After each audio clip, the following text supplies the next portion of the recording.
한 주간 안녕하셨습니까? 언박싱 진행자 한유정 기자입니다. 네, 안녕하십니까. 안도현입니다.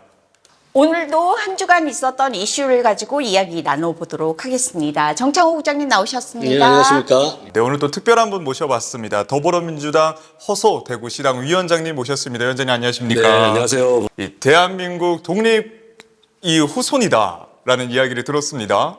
네. 예, 저희 집안은 한 15분 정도의 독립운동가가 계시고, 우리 허위 장군님이 저희 그 5대조 할아버님이시고, 저희는 뭐 집안에 대해서는 좀 개인적으로 자부심을 많이 느끼고 있고, 뭐 열심히 선조들 부끄럽지 않게 살려고 노력하고 있습니다. 보시다시피 여기가 카페나 갤러리가 아니고 더불어민주당 대구시당 당사에 있는 곳입니다. 대구는 국민의힘만 있는 줄 아시는 분들도 그런 많아요. 분도 계시죠. 예, 그래서 제가 의도적으로 또 소개도 시킬 겸 해서 이 장소를 잡았는데 어떻게 첫 출연이신데 편안하십니까? 예, 편안한데, 이제 앞으로 이 무서운 이야기들이 나오니까, 그 같은 조짐이 느껴져서 좀 표정은 밝지만 마음으로는 상당히 지금 조심합니다. 알겠습니다. 한 주간 이슈 이제 들어가 보도록 하겠습니다. 명태균, 윤석열 부부의 의혹 때문에 대한민국은 너무나 혼란스럽습니다. 이와 관련해서 강혜경, 그다음에 김영선, 명태균 검찰 조사를 받았죠. 자, 그동안이 국민의힘 시간이었다면 이제 11월 중순부터는 더불어민주당 이재명 대표의 시간이 다가온 것 같습니다. 자, 이재명 대표의 1심 선고 전에 14일 부인 김혜경 씨의 선고가 있었습니다. 이 결과로 이제 벌금 150만 원이 나왔는데요.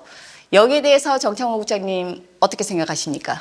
네, 김혜경 씨가 받고 있었던 혐의 내용은 사실 따지고 보면 지금 거론되고 있는 여러 정치 현안에 비하면 아주 사소한 겁니다.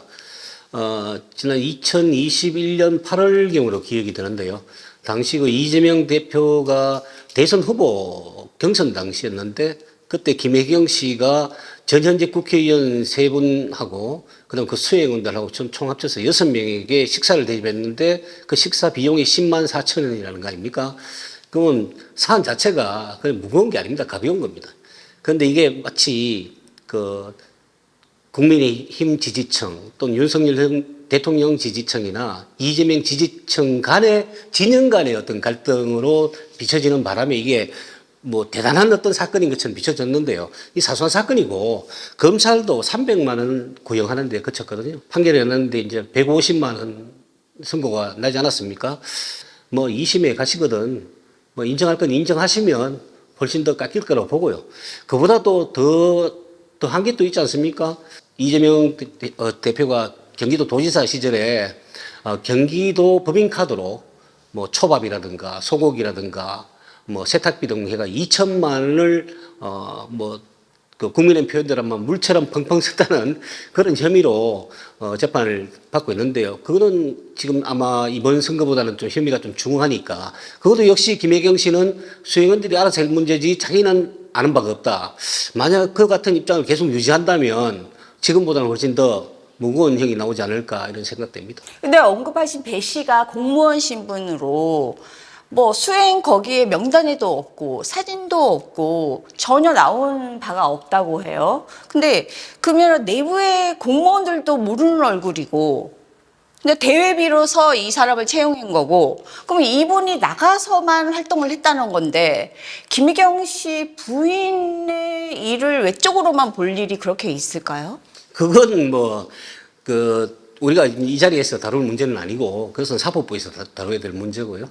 시민들은 궁금해 하시잖아요. 사실 저희가 도나 시나 이렇게 출입을 하다 보면은 보통 그런 분들은 다 얼굴을 아는 그 수준이지 않습니까? 늘공은 국가 시험을 거쳐서 들어오시는 우리가 보통 알고 있는 공무원은 늘공이라 그러죠.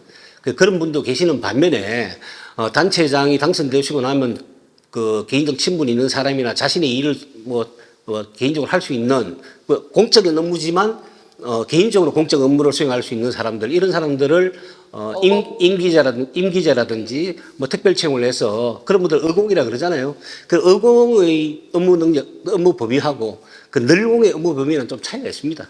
그런 생각이 들었어요. 숨기려면은 조금 저처럼 또 키도 조금 160 조금 되고 좀 덩치가 작은 사람인데 그분이 덩치가 너무 크다고 해요. 어디서나 볼 수 눈에 띄는. 아주 엄격히 보면은 이게 이제 내부 직책 뭐 규정에 조금 다소 벗어나게 좀 정무적인 그 도지사 부부의 정무적인 활동을 지원하다 보니까 이런 문제가 좀 불거진 것 같은데 대단히 어떤 심각한 도덕성이 결함이 있는 것처럼 이제 프레임을 해서 지속적으로 이제 언론에 제공하고 다만 이제 이 우리 사회 이제 공직 구성이라는 것이 미국 경우에는 사실 역관제라 그래가지고 사실은 같이 정치 철학을 같이 하는 분들이 캠페인을 하고 이제 많은 분들이 사실은 공직에 들어가게 됩니다. 지금 아마 트럼프는 역대 그 최대의 어떤 자기 정치적 동기들을 이제 행정부에 넣을 텐데 미국은 사실 그런 것이 상당히 잘 보장되어 있고 그러니까 우리는 그렇게 같이 들어가서 공직에서 안정적으로 일할 이 틈이 너무 작다 보니까 조금 이런 부분이 좀 발생한 거고 사실 어떤 이 정치 쪽에서 활동하시는 분들은 사실은 이런저런 사정들을 좀 이해하는 측면도 있거든요. 그래서 이게 너무 어떤 도덕적인 문제로 접근을 해서 서로 정치적 그 쟁투의 소재로 너무 많이 이렇게 삼는 거는 저도 좀 굉장히 좀 뭐 제가 민주당 사람이어서도 그런 거 있지만 이 정치권에 있는 사람으로서 그런 부분들은 좀 익스큐즈할 부분도 필요하다. 그리고 뭐 대단한 어떤 국고에 손실이 있었던 것까지는 아니니까 뭐 그런 거는 좀 감안해서 좀 봐주시면 좋겠다. 네, 국민들이 지금 무엇보다 가장 이슈로 주목을 하고 있죠. 우리 민주당 이재명 대표의 이제 선고가 이제 진행이 됐습니다. 오늘의 이 장면도 대한민국 현대사의 한 장면이 될 것입니다. 현실의 법정은 아직 2번 더 남아있고 민심과 역사의 법정은 영원합니다. 항소하게 될 것입니다. 기본적인 사실 인정부터 도저히 수긍하기 어려운 그런 결론입니다. 이 선고 결과에 대해서 두 분의 의견이 궁금한데 일단 먼저 국장님께서 이번 선고 결과 어떻게 생각하십니까? 네, 일단 그 이재명 대표의 대선 가도에 빨간불이 켜졌다. 이렇게 보는 것이 가장 큰 이슈가 될 것이고요. 두 번째는 대한민국 제1야당인 민주당이 대선 때 썼던 선거자금 433억 원인가요? 이 막대한 돈을 이제 토해내야 되는 어떤 그런 문제가 발생하게 되는데요. 이 434억이라는 돈은 공당이 감당하기 굉장히 어려운 돈입니다. 이 당의 존립 자체가 위협받을 수 있는 그런 금액이고요. 그래서 민주당은 아마 대대적으로 사법부를 규탄하고 압박하는 그런 정치 이슈를 벌여나갈 겁니다. 사법부가 정권의 눈치를 봤다 또는 정권의 압력에 굴복해서 이런 국민 여론에 반하는 결정을 했다. 아마 이런 식으로 거리로 나갈 수도 있고 여러 가지 또 이런 방법을 찾을 겁니다. 그리고 또 2심과 3심에서 이걸 역전시키기 위해서 또 일각에서 제기되고 있는 법관 탄핵을 현실화시켜서 2심, 3심 재판부에 대한 어떤 압력도 행사할 거라고 저는 개인적으로 생각합니다. 그렇게 된다면 그것은 비단 이재명 대표의 개인의 비극이나 또 민주당의 일개 정당의 비극으로 그치지 않고 대한민국 전체 국민들이 감당해야 될 소모적인 비극이 아닌가 이렇게 생각되는데요. 아마 그렇게까지 정치 상황이 전개되지 않았으면 하는 게 제 개인적 바람입니다. 네, 우리 민주당 내부의 분위기도 궁금합니다. 유 위원장님, 내부 분위기는 좀 어떻습니까? 예, 이재명 대표님 그 유죄 판결 저희 민주당으로서는 대단히 이제 안타깝고 그러나 이건 1심에 불과한 것이고 그리고 어쨌든 1심 재판에서 판단한 것이라서 다만 더욱더 이제 무죄 법리에 대해서 저희들이 좀 더 보강을 하고 더 완벽하게 2심 재판에서는 그 사법부 재판부가 무죄 법리에 무죄 좀 확신을 가질 수 있도록 저희들이 이제 잘 방어를 해야 되는 과제가 있고, 우선 당 내부적으로 동요할 이유는 없습니다.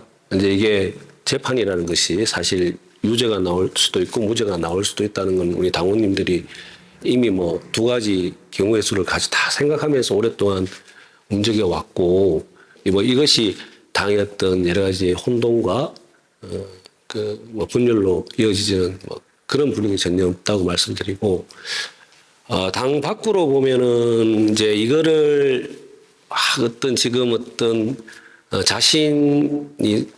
자신이나 자신이 속한 세력의 어떤 공경을 좀 벗어나기 위한 어떤 재료로 뭐 좀 삼으려고 그런 시도들이 당연히 있을 텐데, 그런 별 효과가 없을 겁니다, 당연히. 왜냐하면 이미 이제 아까 처음에 우리 그 진행자분께서 이제 그동안은 국민의힘 시간이었고 앞으로는 이재명 대표의 시간이 다 이렇게 말씀하셨는데, 사실 국민의힘 시간 끝나지 않았습니다. 사실 국민의힘 시간은 클라이막스에까지 가지도 않았어요. 왜냐?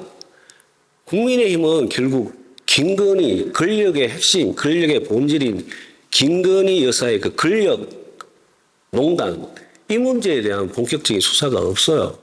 이재명 대표는 사실상 2년 가까이 엄청난 수사와 검찰 수사와 또 이제는 1심 재판까지 받았습니다.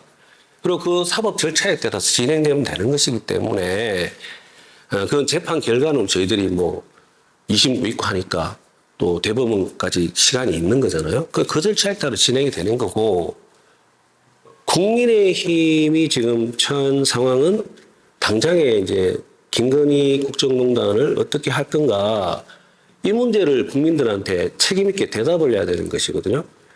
그래서 저는 본질적으로 국민의힘 시간은 계속될 것이다, 이렇게 보고, 우리 기자님께서 경여 염려하시는 그런 사법부에 대한 그 부당한 그런 공격은 당연히 민주당도 사법부 존중이 있기 때문에 그런 걸 크게 걱정 안 하셔도 될 것 같습니다. 예.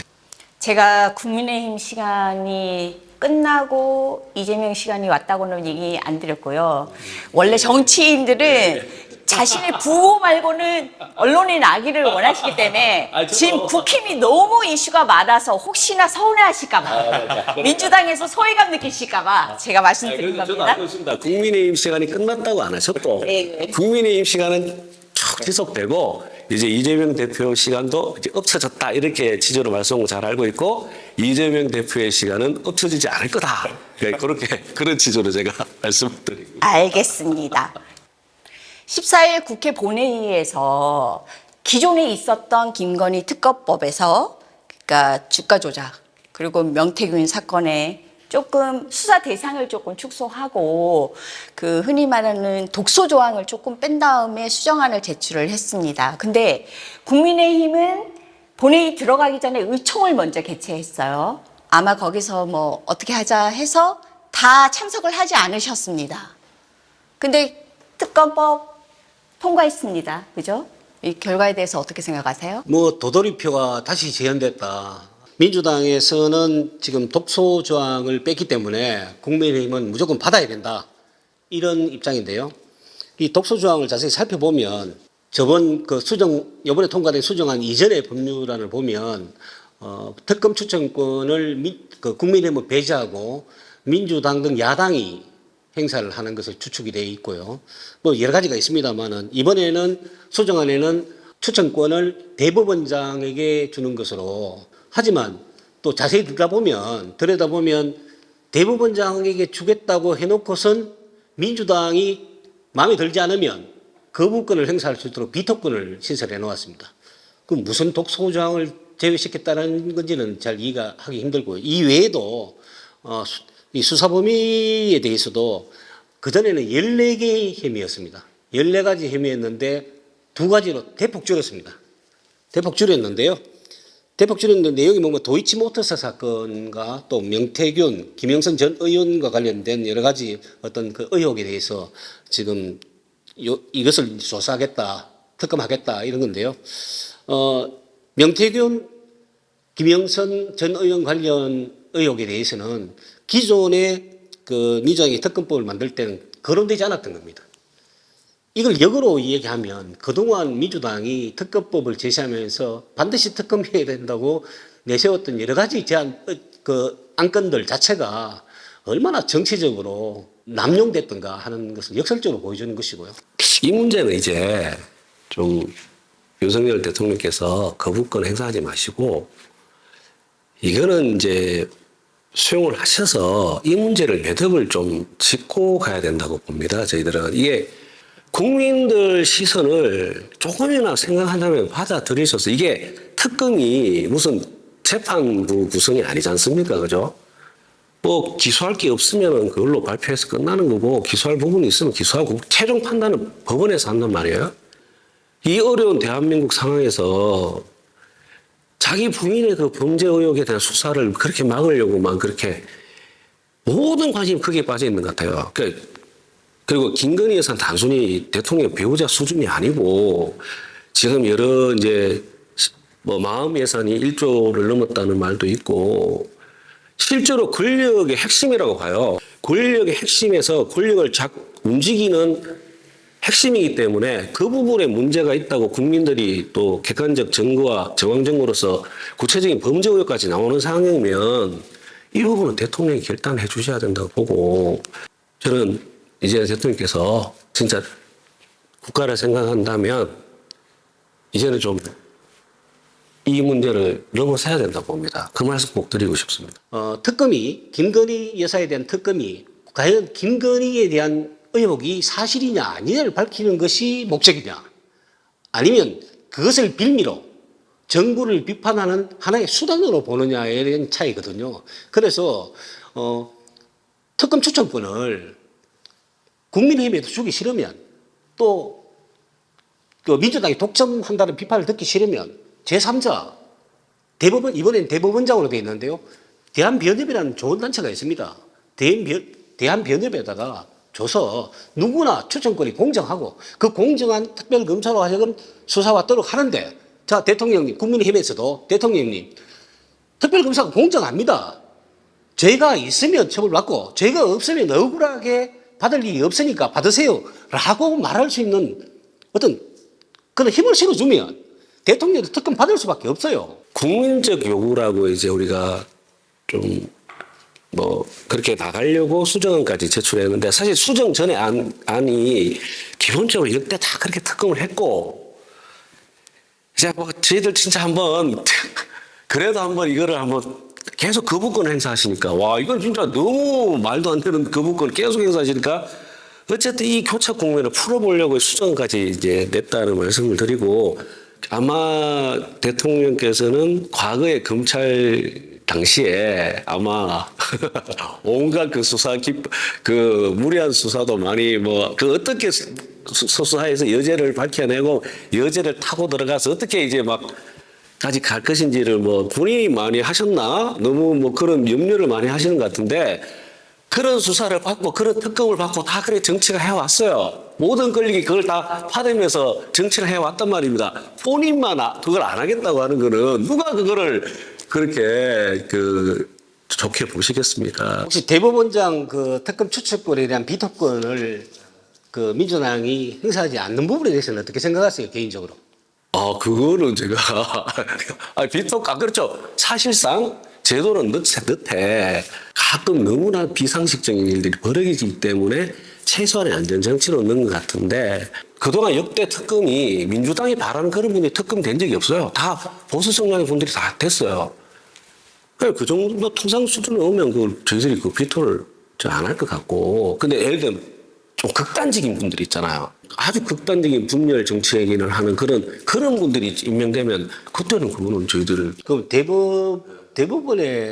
대법원장님의 그 어떤 기본적인 소양을 의심하시는 거 아니 그러니까 이 세상이 워낙 지금 이제 이게 너무 황당한 일들이 많기 때문에 최소한의 그 안전장치로 생각하시면 되고 뭐 그럴 일이 있겠습니다. 소양이 아니라 성량을 의심하는 거겠죠. 근데 사실은 그 기자회견에서 사과하는 것조차도 국민의힘 특별히 윤석열 대통령과 친하신 분들은 하지 말아야 된다고 아까 국장님께서 말씀하신 분명히 탄핵으로 가기 전초다. 이렇게 해서 그거조차도 원래는 안 하려고 했었다는 이야기가 있습니다. 네, 지금 뭐 두 분의 말씀대로 독소 조항을 줄인 것에 대해서 저희가 좀 주목을 해봐야 될 텐데 이 야당의 의도는 이 특검을 반대할 여지를 여당에게 주지 않겠다. 좀 말씀대로 통과를 좀 목표로 두는 걸 좀 전략적으로 보신 것 같아요. 저희가 예상된다면 28일에 이 재표결이 이루어진다면 이 국민의힘의 좀 이탈표를 좀 기대해 보는 것도 좀 보입니다. 혹시 이 부분에 대해서 좀 전략적으로 이 민주당 위원장으로서는 좀 어떤 입장이실까요? 저는 개인적으로 뭐 늘 우리가 미래를 전망하고 예측하는 게 뭐 사실은 틀릴 때도 있고 맞을 때도 있고 막 그렇잖아요. 예, 저는 사실 한동훈 대표가 이제 대표되고 나서 대단히 그 윤석열 대통령과의 차별성을 보이면서 정말 국민적인 요구에 대해서는 할 말을 하는 그런 역할을 세게 할 거다라고 보지 않았어요. 근데 나라를 위해서 좀 해주면 좋겠다 정도 바람이 있었겠죠.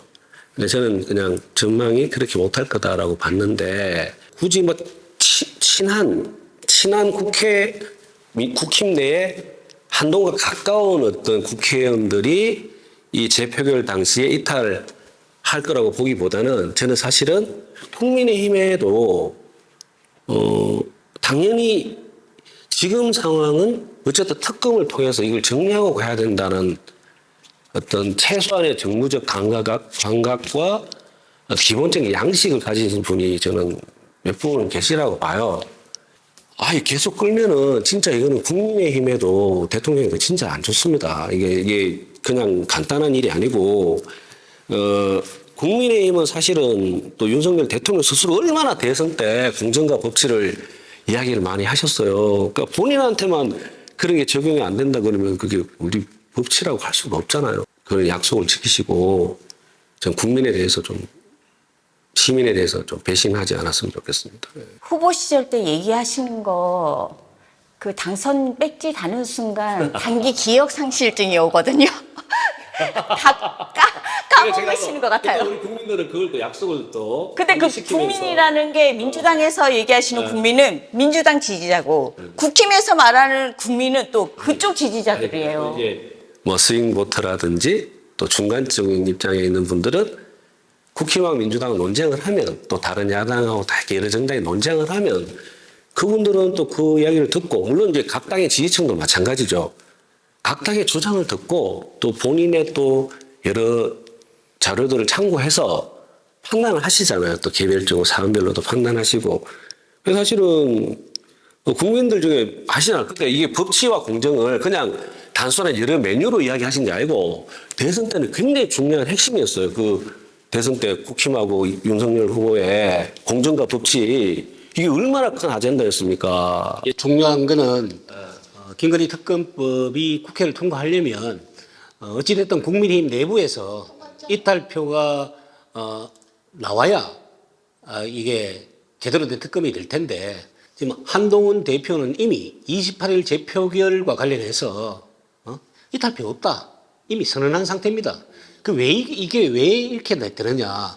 한동훈 대표가 윤석열 대통령과의 어떤 각을 좀 세우는 듯한 어떤 모습을 보이고 그래서 뭐 국민의힘이 좀 달라지는 듯한 그런 어떤 상황들이 연출되기도 했습니다만은 기본적으로 한동훈 대표도 차기 국민의힘 대선 후보감으로 거론되고 있는 사람이고 그 정치 역정의 종착점은 아마 대선이라고 볼 수 있을 텐데요. 그렇다면 그 국민의힘 내부에 그 지지세가 친한동훈계로 한정돼서는 안 된다는 거죠. 그리고 지금 현재 그 국민의힘 내부에서는 합의되지 않은 김건희 특검에 대한 공감대는 어느 정도 인정을 하고 그건 확산되고 있습니다만 합의되지 않는 특검은 곧 분당이 될 수도 있다는 위기감도 동시에 갖고 있거든요.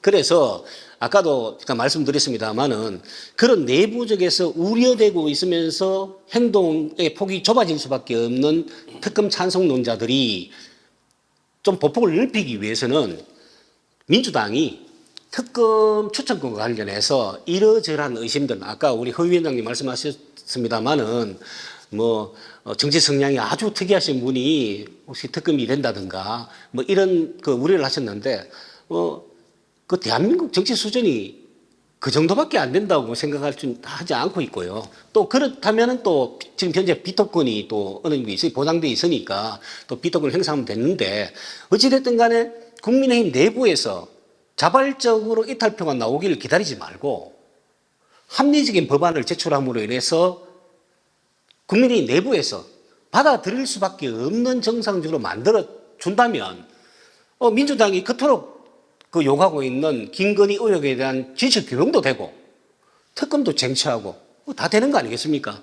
근데 국민의힘 내부에서 갈등이 발생해서 받아들일 수 없는 특검법을 계속 제시하면 받아들일 수가 없는 게 수준이 아니라니까. 받아들일 수 있는 수준으로 예전 하던 대로 하는데 왜 국힘은 그렇게 끝끝내 뭐 이런 말씀이죠. 제가 볼 땐 비토건만 처리하고 또 안에 그 세부적으로 되어 있는 여러 가지 뭐 피사실 공표를 하는 어떤 문제라든가 특검 기한을 뭐 역대 최장으로 뭐 만들어 놓은 이런 부분들이 약간의 손질을 한다면 그 국민의힘도 더 이상 김건희 특검법을 계속 거부할 수 있는 그런 상황은 제가 아니라고 보거든요. 피의사실 공표 부분도 뭐 당연히 그거는 이제 그 형법과 검찰청법 뭐 이게 검찰 뭐 직무 관련 법률이 있을 거 아니에요. 아니 특검 법안에는 매일 브리핑할 수 있도록 지금 돼 있지 않습니까? 그래서 그런 것들은 빼고.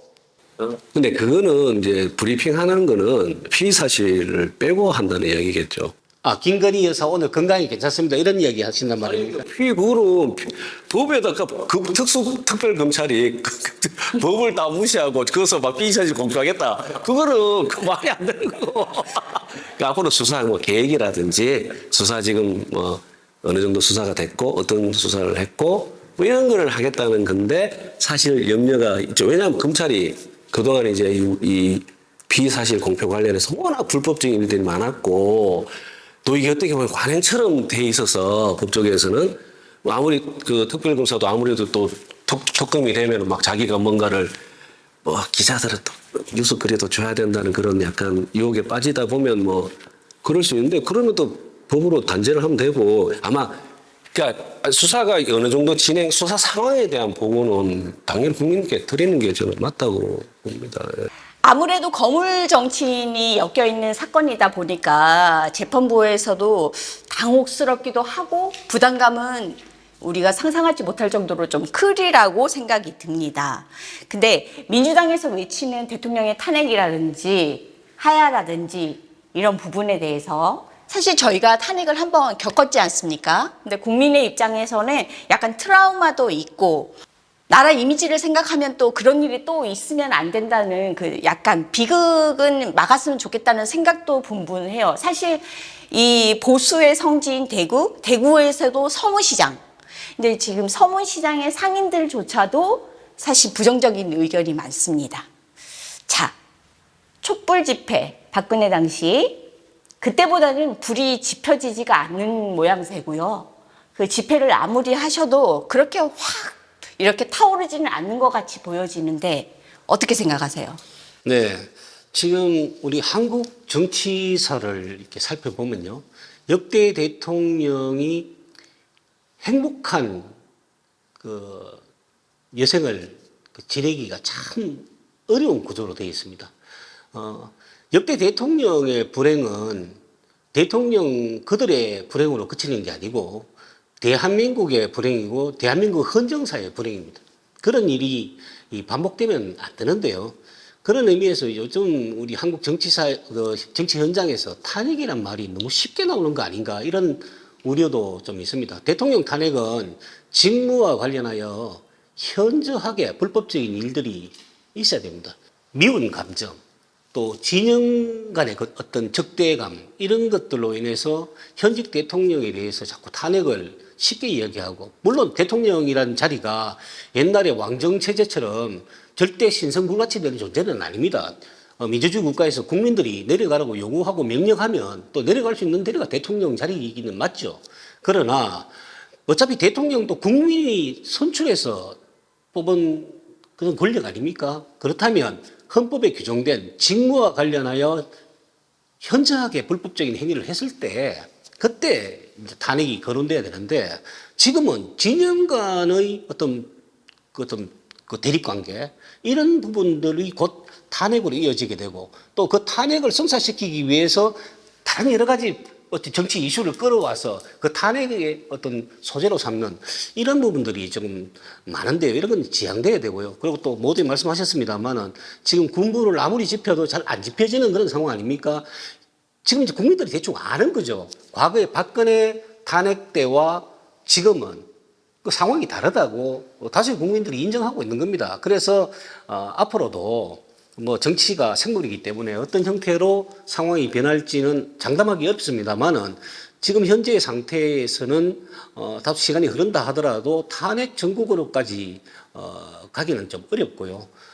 다만 정부 여당도 지금 현재 국민들이 탄핵에 그다지 동조하지 않는다고 방심하고 지금 현재 불거진 여러 가지 의혹에 대해서 소극적으로 대처한다든가, 또 특별한 어떤 그런 조치를 취하지 않고 김건희 특검법을 마냥 대통령이 계속 거부권을 행사하기만 하고 어떤 그런 그 국민들이 납득할 수 있는 합리적인 조치와 이행이 이루어지지 않았을 경우에는 언제든지 또다시 탄핵의 불꽃은 또 다시 피워질 수 있는 그런 상황 아니겠습니까? 그래서 민주당 등 야당에게도 탄핵에 대해서는 좀 신중한 입장을 취해 주십사 당부드리고 싶고, 정부 여당에도 그런 탄핵의 상황이 현실화되지 않도록 정부 여당의 책임 있는 조치와 행동을 보여야 된다, 이렇게 생각합니다. 허소위원장님, 시민들께서 민주당 탄핵 너무 노래 부르는 거 아니냐, 너무 흔하게 쓴다, 그 엄중한 단어를 탄핵에 재미 들였느냐, 이런 의견이 있습니다. 어떻게 보세요? 대통령 탄핵을 우리가 지금 막 이야기하고 있는 것처럼 보이지만, 저희들은 이 탄핵 소추 문제에 대해서 일단은 굉장히 신중합니다. 그 기억을 하실 텐데요. 박근혜 정부 탄핵 때도, 박근혜 대통령 탄핵 전국 때도 사실은 저희들이 국민들이 막 그 광화문 등등 또 대구 이 막 광장에 시민들이 막 먼저 결집을 했고, 사실 내일은 잘 모르는 의외성들이 굉장히 많은, 그러니까 전국 자체가 유동성이 굉장히 큰 전국이기 때문에 저희들 막 지금 앞장서서 탄핵을 이야기하고 있지 않고, 다만 그리고 지금은 뭐 탄핵 소추나 임기단축 기한 이야기할 때가 아니고 우선 특검법을 이제 특검에 집중을 해서 일단 국민들이 이 실체를 뭐 그게 뭐 어떤 거는 사실일 거고 어떤 건 사실이 아닐 수도 있는 거잖아요. 그러니까 이걸 정확히 보고 판단을 하셔야 된다. 지금 재료가 더 필요하다라고 해서 이제 지금은 저희들은 특검 이제 실시에 주안점을 두고 있고, 국민들 걱정이 엄청나다고 저는 봅니다. 제가 이제 박근혜 대통령 탄핵 그 직전에, 그 전에 이제 중앙당에서 그 전략계획국에서 정세 분석하고 이제 기획 담당하고 있는 사람이어서, 제가 그 당시에 저희들의 그 여론이나 저희 당 대응을 너무 잘 알고, 그 당시에 저희들은 막 전국 곳곳에 다니면서 여론조사를 많이 했어요. 실제로 그 국민들을 모셔놓고 직접 듣는 여론조사도 많이 하고, 전화로 하는 여론조사도 굉장히 많이 해서, 지금 제가 이제 시당위원장으로서 그런 뭐 여론조사를 많이 하고 있지는 않지만, 제가 느끼는 직감은, 당장에 이게 막 탄핵이다 뭐다 이렇게 막 탄핵 거리의 대우가 확 드러나고 있지는 않지만, 지금 현재 뭐 어떤 하나라도 윤석열 대통령이 전향적 자세를 보이지 않고 국정을 계속 이렇게 그 파탄 상태에서 계속 이어가면 좀 국민들은 이렇게 날아가면 안 된다는 생각은 굉장히 깊게 갖고 계신 것 같아요. 이게 다수의 국민들이. 그게 굉장히 염려스럽습니다. 국장님, 저희가 현장에 나가 보면 그 주최 측이 뭐 얼마만큼 모였다 이런 말씀하시는 거랑 언론에서 보는 인원이랑 현장에서 보는 거랑 달라요. 어떤 때는 너무 많아 보일 때도 있고 거의 다 좀 인원보다는 좀 없어 보이는데 제가 이제 박근혜 탄핵 초기 국면에서 그 늘어나는 그 속도만큼 지금 늘고 있지는 않다 이렇게 보고. 지금 그 인원이 그렇게 많이 늘지 않는 이유가 뭔지 아세요? 그건 뭐 여러 가지 해석과 그게 있죠. 저도 아는데, 그 해석 하나하나에 제가 뭐 평가하고 싶지는 않고, 다만 내일이 어떻게 될지는 굉장히 유동적이다. 촛불 집회를 해서 박근혜 대통령이 당시 탄핵이 되고 난 다음에 문재인 정부가 들어섰습니다. 근데 사실상 국민들은 사실 좀 소탈한 대통령, 소통 잘하는 대통령을 조금 기대를 했었는데 지나고 나면은 그 기대에 많이 못 미쳤다고 늘 평가를 사실 하시고 계세요. 그래서 이런 여러 가지 이유 때문에 나오시지 않는 이유도 있지 않으실까 생각이 듭니다. 그리고 저번 방송에서 제가 갑작스럽게 패널들에게 퀴즈를 냈지 않습니까? 근데 또 공교롭게도 정창호 국장님께서 2개 다 맞추셨어요. 근데 제가 그때 야박한 프로그램이라고 욕을 하셔갖고 제가 사비를 들여서 준비한다고 약속을 했습니다. 네, 그죠? 맞습니다. 준비 지금 되신 건가요? 이거 별다방 카드인데요. 보이시죠? 아주 이 방송 아주 바람직한 방송입니다. 제가 증정식을 조영식을 저는 말은 꼭 지킵니다. 약속은 지키리라고. 지난번에 퀴즈 아이고 감사합니다. 예, 예. 제일 밝은 표정이신데요, 국장님. 얼마짜리인지 보세요, 국장님. 제가 이 공짜를 좀 좋아하는 스타일이라서 예. 하여튼 잘 쓰겠습니다. 예. 네, 저는 약속 지켰습니다. 네, 이렇게 또 국민들이 또 많이 답답해하는 부분들을 우리 더불어민주당 또 허소대구 시당 위원장님께서 많은 솔직한 답변으로 해주셨습니다. 위원장님, 오늘 좀 대화를 솔직하게 좀 해보시니 좀 소감이 어떠실까요? 오늘 아무튼 생각했던 것보다는 좀 즐겁게 좀 편하게 제 속마음을 말씀드려서 좋았고 뭐 정부 여당도 좀 각성하고 이 문제를 적극 풀려고 해야 되고 민주당도 이제 뭐 어쨌든 정부 여당이 큰 방향을 좀 바꾸어지길 그렇게 강하게 바라는 입장이라서 뭐 당장에는 이제 국민들하고 그런 목소리를 계속 내겠다 이렇게 또 말씀드리고 오늘 어떤 이런 시간 가져서 너무 즐겁고 좋았습니다. 자, 대구를 위해서 지금 경제가 너무 어려워요. 자, 대구시당 위원장으로서 중앙당에 가서 어떤 역할을 해주실 수 있으실까요? 이제 민주당이 사실 대구 민주당이 좀 먼저 선제적으로 아젠다를 던져서 대구 발전에 이렇게 좀 기여하고 싶다. 이제 대법원을 대구로 이전하자. 헌법재판소는 광주, 대법원은 대구로 이전하는 법률안을 제출해 있습니다. 그래서 진짜 이 지방 소멸 위기에 대응하기 위해서는 대단히 혁명적인 그런 결심과 방안을 가지고 가야 된다고 봐요. 시민들께서 대법원 이전에 좀 많이 관심 가져주시면 좋겠습니다. 저희가 준비한 내용은 여기까지입니다. 오늘의 한마디는 국민의힘에는 국민이 없고 더불어민주당에는 민주가 없다는 시민들의 의견을 대신 전해드립니다. 초등학교 6학년 소년이 말했습니다. 이런 식으로 일 안 할 거면은 당 이름을 바꿔주세요. 라고요. 네, 다음 주에도 새로운 이슈를 가지고 인사드리겠습니다. 함께 해주셔서 감사합니다.